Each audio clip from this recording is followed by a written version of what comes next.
તો આ બાજુ જોઈ શકો છો મિત્રો, અહીંયા મિની પાકિસ્તાન છે. એટલે પાકિસ્તાન તો નથી ભાઈ, આ બાજુ ઓલા શું કહેવાય આપણે કેમ્પિંગ ચાલુ છે.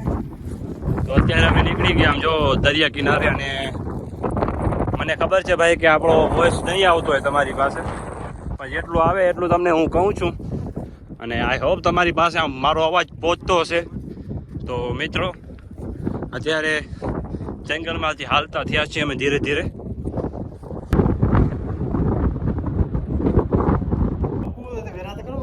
તો અત્યારે ભાઈ ઘણી ટાઈમ થઈ ગઈ છે, અને પરમ મિત્ર પણ આપણો આવી ગયો છે. તો એ ગયો તો બારે કામ કરવા માટે, તો એ કામ એનું પતાવીને આવી ગયો. હવે આપણે ભાઈ ગોપ્રો કેમેરાને ક્યારનો અંદર ભેડ્યો છે, તો હવે બારે ખેંચીએ અને જોઈએ ભાઈ અંદર હવે શું માહોલ થયું છે ને એ બધું. હા, તો અત્યારે ભાઈ પાણી આમ રસ્તા વચ્ચે જો ગાડી આમાં સાયલેશન આખો બુડી જાય છે. તો અમે બંને જણા તમારા માટે રિસ્ક લઈને આમ તળાવની વચ્ચો વચ્ચે આમ રસ્તો જાય ત્યાંથી જઈએ છીએ. તો ભાઈ માંડ નીકળી અમારી ગાડી, અને આ બધું ફૂલ થઈ ગયું છે. જો આમ આ બાજુનો પાણી છે આમ રસ્તા ઉપર આવે છે. તો હજી એક છે અહીંયા જો આગળ પણ ભરેલું છે.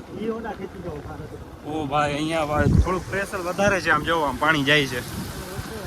તો અત્યારે વરસાદ બંધ આ જો તા આ ભાઈ રસ્તો નદી ને બધું એક જ થઈ ગયું છે. નદી હું તરાવ આમાં જરાક ભૂલ થઈ એટલે ડાયરેક્ટ આપણે પાણીની અંદર ક્યાં ખોવાઈ જશું ખબર નહીં પડે. આમ જો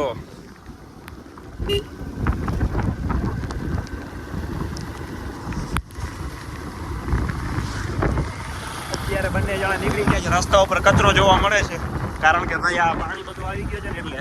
આમ જો હજી ઓ માય ગોડ,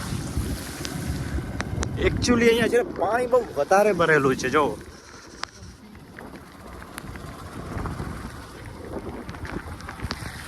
વરસાદમાં ભીના થતા ભાઈ.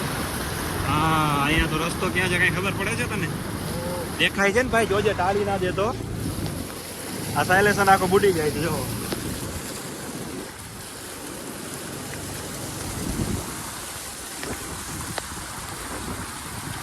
અરે ભાઈ આમ કેવું ભાઈ ગાડી આખતા હોવા જોજે, યોગ ના કરાવતો તું, ગાડીને યોગ ના કરાવતો.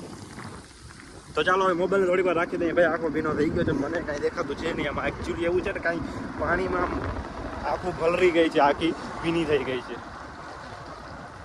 હા.